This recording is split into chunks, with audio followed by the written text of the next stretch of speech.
วันที่1 มิถุนายน ปี 2017 เป็นวันปลูกต้นไม้สากลซึ่งอยู่ที่โรงเรียนวิทยาลัยครูเมืองพะบางเราได้มีการปลูกหญ้าใส่เดือนซึ่งอาจารย์ได้ให้นักเรียนนักศึกษาไปขุดเอาหญ้าแล้วไปปลูกใส่เดือนที่เดือนที่บ้านที่หากรถมาซึ่งวันนี้นักเรียนนักศึกษาก็หากองกำลังมาเนาะกำลังไปลดหญ้าปลูกหญ้าเพื่อที่จะนำไปปลูกใส่เดือนคนคืนอดสาสอกหาวิสามาใส่ตนเพื่อความหวังให้เป็นผลสอนสิตนให้สมดังใจ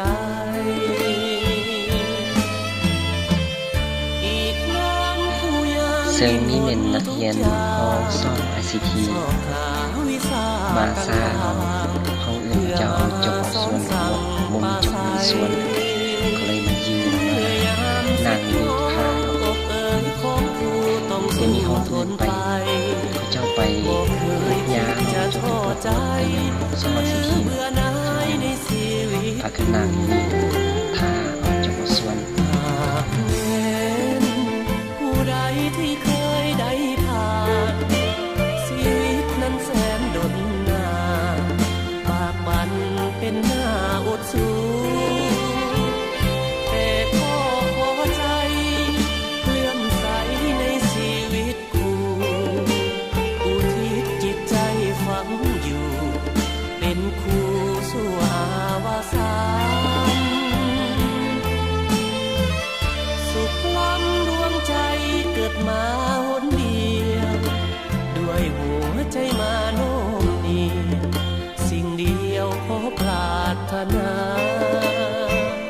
เกิดมาเป็นคู่เพื่อหวังเสริฐสู่เด็กทั่วอาณาชาติใดขอปรารถนาขอเกิดมาในชีวิตคู่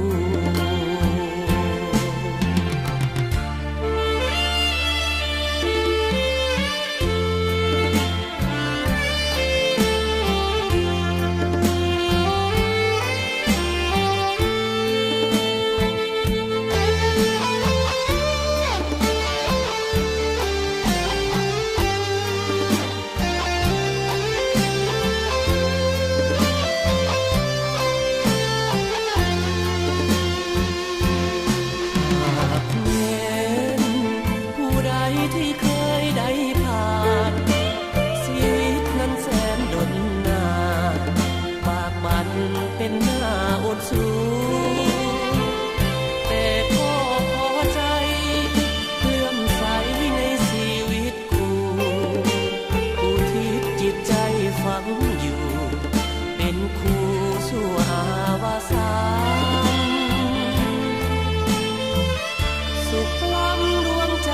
เกิดมาหนเดียวด้วยหัวใจมาโน้มเอียงสิ่งเดียวขอปรารถนา